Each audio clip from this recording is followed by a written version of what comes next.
Euskararen eguna da nazioartean, baita etxean ere, eta Eusko Jaurlaritzan hizkuntza politikarako sailburuorde da Patxi Xabier Baztarrika.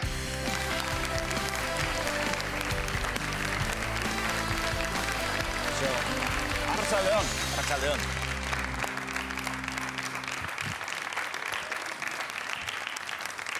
Eta gure solasaldia zabaldu behar dugu, beraz, nik esan gabe ere, lasai asko sailburuordearekin hizketa egin nahi baduzue, berba egin nahi baduzue, hizketa egiteko moduan zaudete. Patxi Xabier Baztarrika, eskerrik asko gurekin izategatik. Eskerrik asko zuei. Gaur ere Euskararen eguna, ze zuretzat urte osoan izango da Euskararen egun? Hala da. Ondo esan da gori, bai, gaur ere. Gaurko eguna ospatzeko eguna baita, baina euskararekin eta euskaraz gozatzeko egunak 375. Gaur ospatu. Eta erabili 375 egunetan. Eta hola seguru izango dugula aukera ospatzen zeitzeko. Eta horrela seguru izango dugula, ze ospatuko duzuzuk gaur? Kontxo, nik uste dute ze ospatu hau diauk, hau da, ez? Oain dela 30 urte esan izan baligute euskarak egin duen ibilbidea egingo zuela urte hauetan, batek erotzat hartuko gintuen seguru, ez? Beraz, euskarak aurrera egin duela biztan da, horrek ez du esan nahi lokartu dezakegunik eta uste izan egin dugunak eramango dituela etorkizun oparora, gutxiagorik ere ez, egingo dugunaren esku baitago etorkizuna, baina zer ospatu asko dago, gero eta euskal hiztun gehiago, gero eta gehiago erabiltzen da, gero eta gauza gehiago erabiltzen da, badaz ospatua. Hori ospatuko dugu, argiak eta ilunak ere aipa genitzake, baina beste ezer baino lehen gaur eskerritzak ere bai, ez? Jende askori zor zaiolako, seguru asko, Euskararen gaurko osasuna. Halaxe da, zerrenda oso luzea izango litzateke, ze Euskarak hazkunde bide bat egin baldin badu, egin du hain zuzen ere gizarte oso baten proiektua izan delako eta delako. Eta horrek esan nahi du, aurrera egin duela, bai bere momentuan euskararentzako Euskal Autonomia Erkidegoan behin. Horregin baitu benetan aurrera. Lege estatus egoki bat adosteko kapaz izan ziren arduradun politikoei esker. Urte hauetan guztietan hizkuntza politika eraginkor bat egiten jakin duten herri agintei esker. Eragile sozialei eta euskalgintza sozialari esker, herri mugimenduari esker, euskaldun berri esker, bere aldiko alegin egin baitute euskara ikasteko. Beren seme-alabak euskaraz ikastera bidali dituzten guraso elebakarrai esker, nahiz eta eurak euskaraz ez jakin behintzat beren seme-alabentzako euskarazko etorkizun bat nahi izan duten esker, kultur sortzailei esker, zuei esker, edabidetan lan bikaina hau egiten duzuenei esker, edabiderik gabe gaur hizkuntza batek ez baitu bizirik, eta abar, zerrenda oso luzea da, eta zerrenda hori luzea izango espalditz, seguru ez genukela hitz egingo euskararen hazkundeaz, beste zerbaitaz hitz egiten arituko ginateke, galtzea romen dagoen hizkuntza bati buruz, gure kasua ez da hori. Gure kasua da, nola indartu bizi daukagun hizkuntza bat. Horrexe buruz orain hitz egingo dugu, ilunak ere, argi ilunak beti izaten dira eta aipatuko ditugu. Zenbat gara? Bueno, hemen, esan dezagun, euskararen lurralde naturaletan, Euskal Herrian, iparraldean eta hegoaldean bai Euskadiko Autonomia Erkidegoan bai Nafarroan, 860 piko mila esaten dute inkestek, eta mundu osoan zehar daudenak kontatuta, milioi bat. Numero borobiletan, hor ibiliko ginateke. Asko da, guk uste dugu txikia dela hori, baina asko da. Hemen tribuaren berbak izeneko programan Bai, ondo ezagutzen dugu, tribuaren berbak saioa eta kikamonan ez ere bai, eta berak tamainari ze garantzia ematen dion ere bai, argi utzi zigun, baita kontu honetan ere. Haizue, tertulia zabaldu egingo dugu, iruditzen bazaizue, ilunak aipa genitzake, Ulanga. Bai, ilunak ere aipa daitezke oroarre, nahiko bat nator, Patxiren irakurketarekin iruditzen zaite asko egin dela, baina baita ere asko gelditzen dela egiteke. Zentzu horretan eta kontuan hartuz euskara legea 82koa dela, Jaurlaritzaren lan plangintzan lege hori aldatzeko proposamenik edo badago, edo eta nahikoa kontsideratzen du 82ko legea aurrerantzean zehar ere politika linguistikoak lantzen jarraitzeko? Bai, konklusiotik hasiko datzaizu. Ez daukagu lege hori aldatzeko asmorik. Uste dugulako lege horrek behar besteko aukera eskaintzen duela, oraindik ere dagoeneko garatuta dagoena baino gehiago garatzeko eta etorkizunean egin behar den hizkuntza politika eraginkor bat egin ahal izateko. Eta lege horrek badu gainera beste alde bat oso garrantzizkoa, edozein politika publikotan, baina hizkuntza politikan nire ustez hilala bizikoa dena, eta da adostasun politiko zabal bat duela bere baitan, kolore askotakoena. kolore askotako edadostasunak tartean direnean, gauzak mugitu behar dira bakarrik, gutxienez lehenainako adostasuna eukitzeko. Eta hirugarrenik, nik ez dut uste inondik inora euskara biziberritzeko lanean, azkarrago joateko, seguru mai hontan gauden guztiok nahiko genukela azkarrago joatea, ez dut uste horretarako inondik inora mugak legean daudenik. Legea ez da traba. Ez dago gauzarik nik uste dut euskal gizarteak gaur egin nahiko lukeenik euskara azkarrago edo sendoago biziberritzeko legeak eragozten duenik. Mugak beste nunbait dauzkagu, beste gauza batzutan. Horregatik uste dugu tresna eraginkorra izaten jarraitzen duela, garapen bideak eskaintzen dituelako. Ez nik aldera asko dauzkat, baina... Nola ireki. Ez, ilunak aipatzerakoan adibidez... Irakurri indut, zuk idatzita Euskara bizikidetzarako lokarria, ezta? Esaldi polita eta ametsa bezala oso ederra iruditzen zait. Benetan uste duzu bakarrik bizikidetzarako lokarria erabiltzen dela euskara edo tamalez erabiltzen dugula edo... Bai, erabiltzen dugula, ez? Trenza bezala beste batzuekin edo... negoziaketetan eta ibiltzeko, hori zelan ikusten duzu momentu honetan? Euskararen inguruan politikakeriak, ez politikak baizik, politikakeriak eta erabilera interesatu eta partidistek ez dutela existitzen esatea, nik uste ez litzatekeela egoki izango. Existitzen dute, eta tabalgarria da, ze euskarak eta hizkuntzak politika behar du. Politika behar du bere zerbitzura. Ez, euskara erabiltzea politiken zerbitzura, ez? Eta holako gauzak gertatzen dira, baina nik uste dut gure gizartean gora-bera eta liskarrak, eta hizkuntzen arteko bizikidetza zaila bada ere, eta momentu askotan tentsiotako kontua bada ere, oso onarpen zabala duen zerbait dela hizkuntzen bizikitzaren kontua, justu bizikidetza klabetan eta ez gatazka klabetan ulertu nahi izate hori, ezta? Eta horrela ulertu nahi izateak ekartzen du, nik uste dut, ekarri du, urte hauetan ere, eman den aurrera pauso horiek emateko oso giro barea egotea gizartean. Ze baretasun horrenik gabe, ez genuen aurrera egingo. Behiratu beste toki batzutara zer nolako liskarrak sortzen diren hizkuntzen inguruan. Baretasuna importante da, ez geldi egoteko, aurrera egiteko noski. Baina askotan hitz onak bai, politikan, entzuten ditugu, baina gero ekintza gutxi, berba da. Eta adibide batzuk faltako lirateke, ez? Alegia, hitz onak bai, baina egintzazu euskeraz. Bai. Ekas ez dazu. Eredugarritasunaren kontua. Eta politikan hori asko xamar ikusten ari gara, ez? Bai, baita, baina, beira, politikan ere ikusten da hori, Jaime, egia da.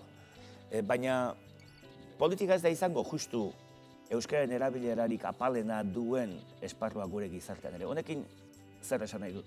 Politika mundua ez dagoela enplazatuta ez. Politika munduak eredugarri izan behar du. Beraz, beste arlo batzuk ez duten, baino erantzukizun handiagoa dauka eredugarri izateko eta erabileran bide batzuk markatzeko. Baina erabileraren kontu honetan ez da gutxiagorik ere makalenetako adibidetakoa. Eta nik uste gaina azkeneko urteetan,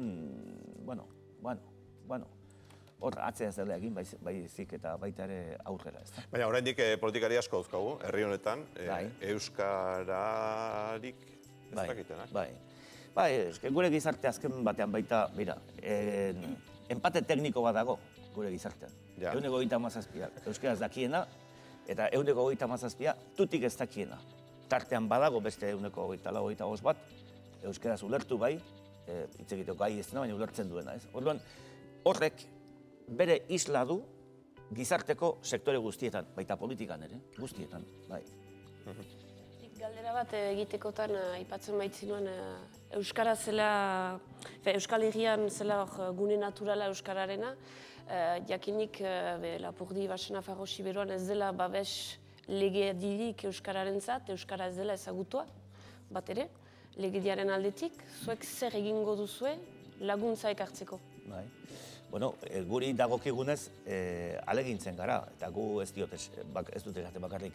Nik orain hizkuntza politikaren ardura dudan gobernua, eta aurreko gobernuek, hau urte luzetako kontua baita, lankidetza egiten dugu eta sustatzen alegintzen gara, diru laguntzak jarriz, eta babesa emanez, iparraldean esate baterako euskara sustatzeko edo bultzatzeko lanean diharduten hainbat eta hainbat sektoretan, bai hezkuntza munduan dela, helduen euskalduntzean dela, iparraldeko kasuan AEK da euskaltegiak dituena, euskal irratiak direla, hau da, sustatzen lan horretan dabiltzanentzako diru laguntzak eta babesak izan ditugu eta ematen jarraituko dugu, inongo zalantzarik gabe, euskararen erakunde publikoarekin lankidetza estuan.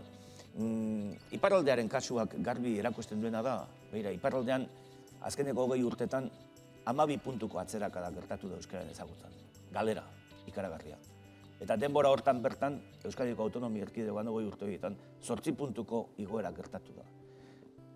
Justu elkarren ondoan, kontra bizigeran, bi lurraldetan gertatzen da hori. Horrek zer erakusten du, beste erakusten du munduan zehar atentzioa jarriz aztertzen ari diren fenomeno bat. Alegia, hizkuntza bat bizi berritzeko, edo bestela atzera egiteko, faktore erabakigarriak direla, legeztatu egoki bat, hizkuntza politika publiko eraginkor bat, eta garrantzizkoena, bi horiek baino askozaz ere garrantzizkoagoa, herritarren atxikimendua.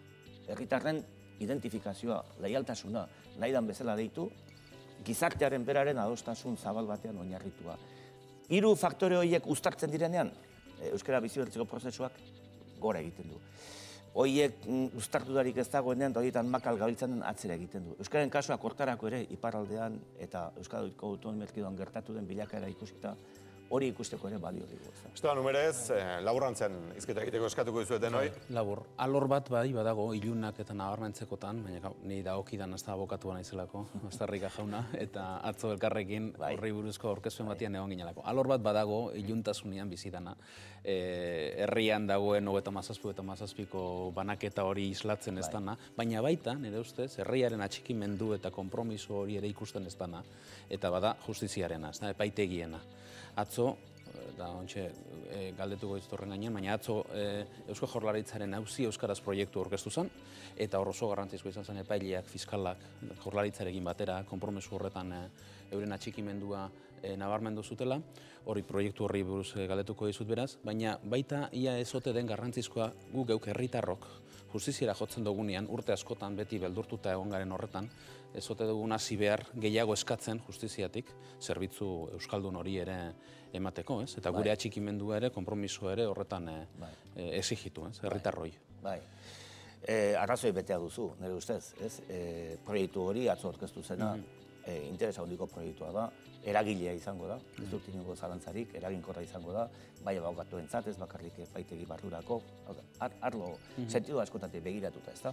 Eta herri agintei egitea dagokin horixe da, erabiltzeko aukerak sortu, eta erabiltzeko erraztasunak eman, eta erabilera hori sustatu, babestu eta prestigiatu.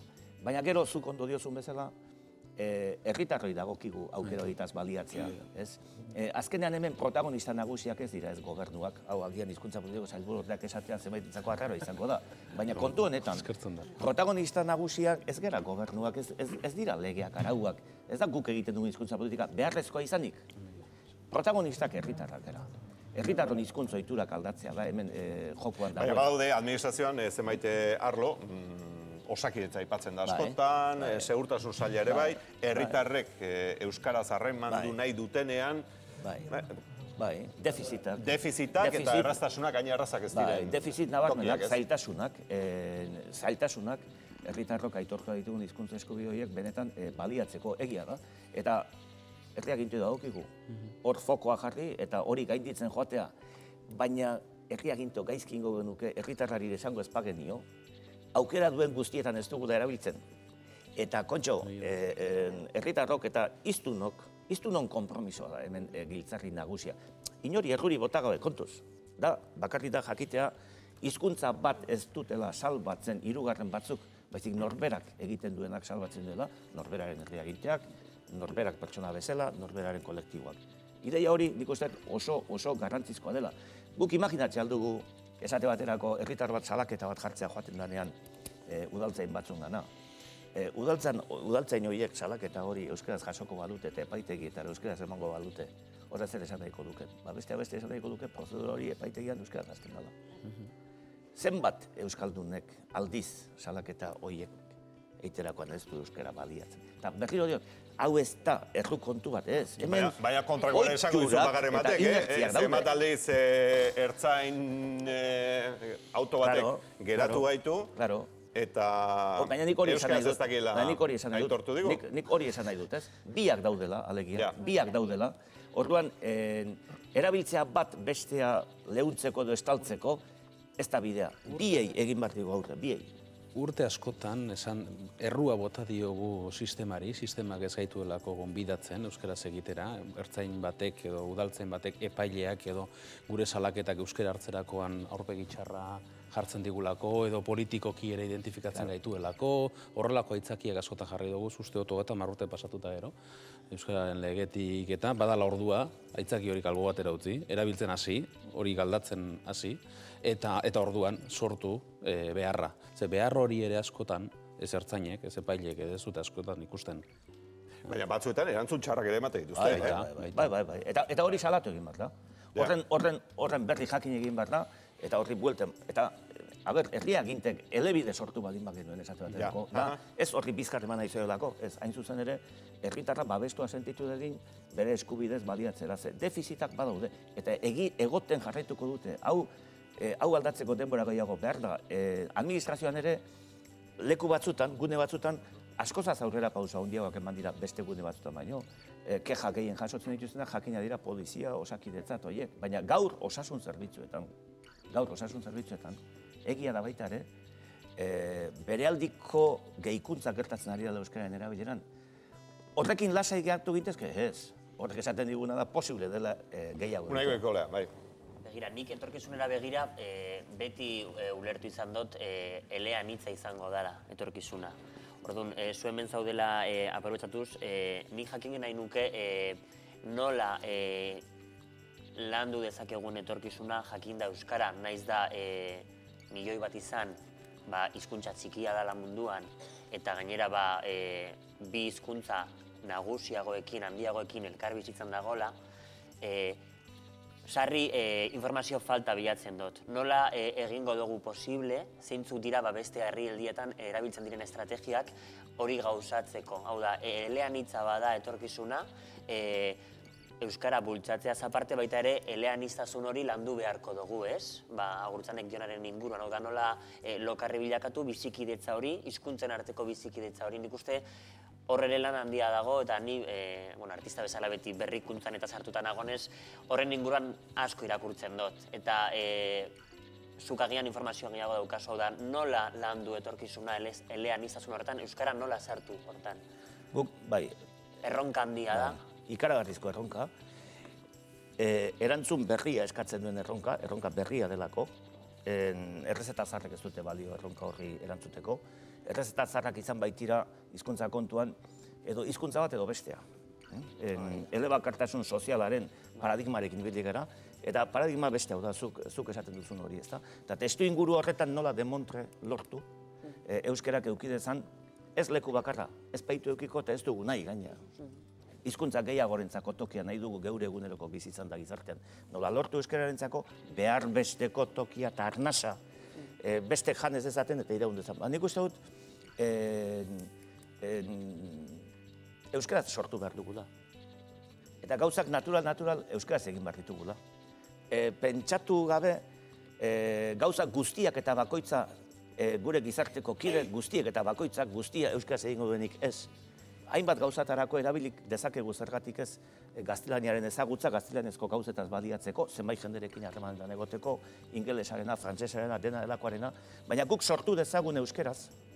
Daukagun hizkuntza izanik hizkuntza moderno eta bizi bat edozertarako baliatu dezakeguna, gure komunitateak sortu dezakena sortu dezala euskaraz, sortzen duen hori baldin bada, gu ez besteak liluratzeko, baizik eta euskaldun garenok, euskaliztun garenok, asebeteko gaituen produkta baldin bada guk sortzen duguna, guk generatzen duguna, zuek hemen egiten duzen programa, zuek hemen egiten duzen programa ikusentzulearentzako, ikusentzulea asebeteko duena izatea da, baldintza, 18.000 eskaintza dituen momentu horretan hau ikusten egoteko. Guk hori egiten goazen neurrian, gure leku eukiko dugu, informazioaren da komunikazioaren teknologietan. Hainbat eta hainbat erreminta euskara lokalizatu, beste asko sortu. Baina euskara adibidez terreno horretan ematen ari den aurrera pausoek, dugun pisu demografikoatik askozaz ere urrutirago daudena dira. Beraz, bidea egin daiteke, pentsatu gabe norbaitekin zerbait konpartitzen badugu, derrigorrez konpartitu behar dugu beste hizkuntzekin, ezer galtzen ari garenik, egin dezagun behar besteko lekua, ez dana izango leku absolututa bakarra, bezi partekatu beharreko euskararentzako arloietan guztietan euskara erakargarri izan dedin batez ere guretzat. Ez ezagunaztu, hasierako hitzetan esan diguzuna, gaur Euskararen eguna ospatzeko eguna da, baina urte osoan erabiltzeko eta gozatzeko.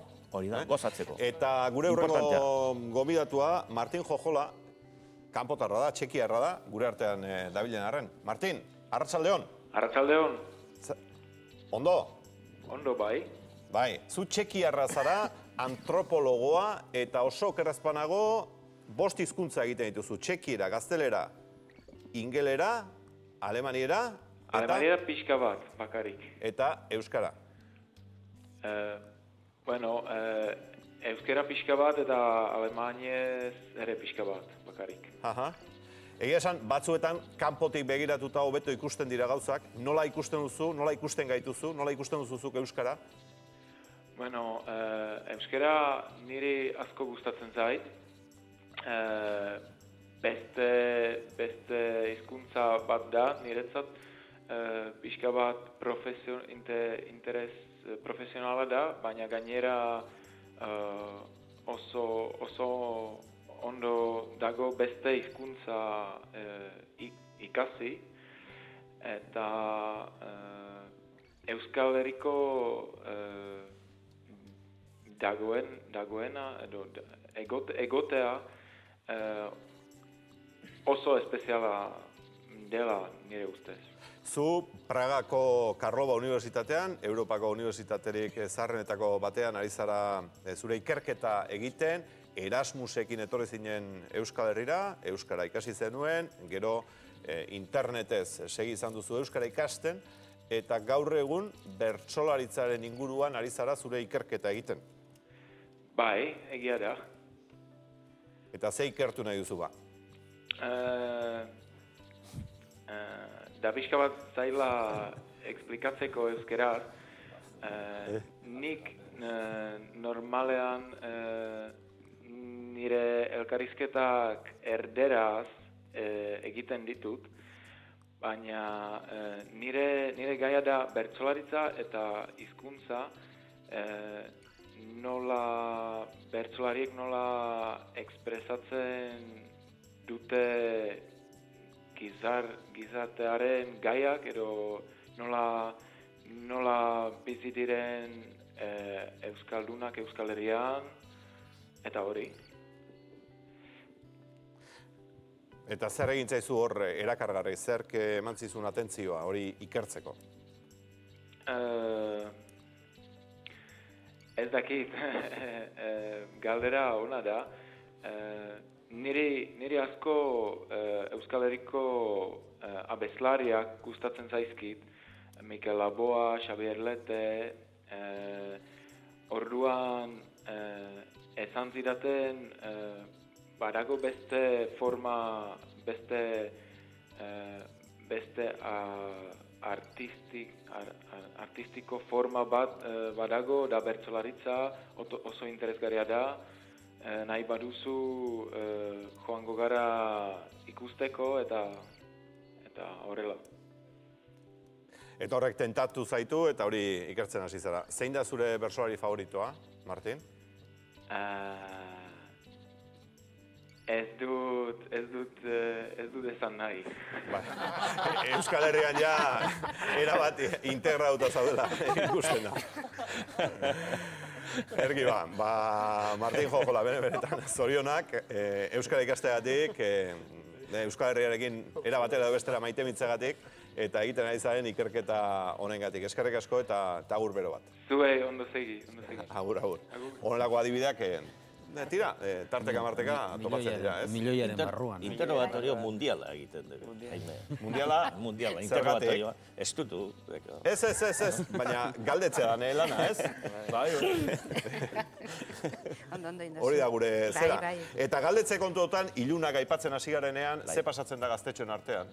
Sailburu orde jauna, ze askotan esaten da, eskola askotan, eta denbora librean, eta jolas orduetan, eta, tira, gaztetxoek gozatzeko eta jolaserako beste hizkuntza bat erabiltzen dutela, eta hor badagoela zer egina. Gauza bat baita eskola D ereduko izatea, eta beste bat baita D ereduko ikasle horiek daukaten gizartea, gizarte hori askotan A eredukoa da. Eta haur batentzat eta neskato mutiko batentzat, bere lehenengo erreferente nagusiak, jakina, dira familia, gurasoak, senideak, eta gero urrena eskola. Eta bere sozializazioa hortik aruntzago ez doanean, naiz eta etxeko hizkuntza 120% kasuan bakarrik izan euskara, eskolara joan eta hori 9-10 urtekin erabiltzen duten hizkuntza 180% euskara da. Hori beraldiko saltoa da eskolaren alde. Baina,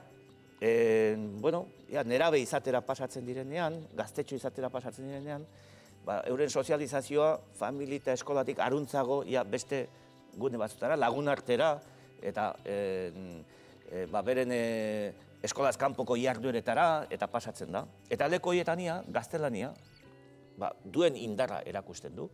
Eta beren sozializazio horretan, gaztelaniaren indarrak bere aldiko pisua dauka. Eta eurak hortik irtetzen direnean, eta euren burua heldu aro bidean ikusten dutenean, zer egite dute? Beste oso ondo kopiatu, helduek egiten dutena, beren gurasoek egiten dutena, gizartean erreferente diren askoek egiten dutena, eskolan kopiatzen jakitea, trebetasun bat baita, orduan kopiatu egiten dute.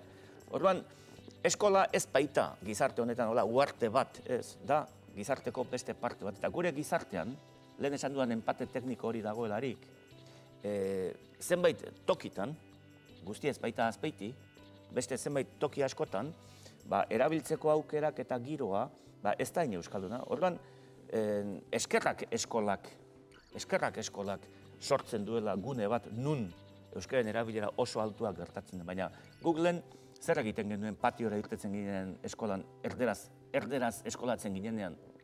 Patiora joaten ginean euskaraz egiten genuen, herri euskaldunetako ginenok. Eta gainera zema eta, edadean aurrera joan, patiora joan, eta egiten genuen zigarro hartzen hasi. Uste genulako hori zala, heldua izateko modua. Heldua izateko modu askorentzako da, gurasoek egiten.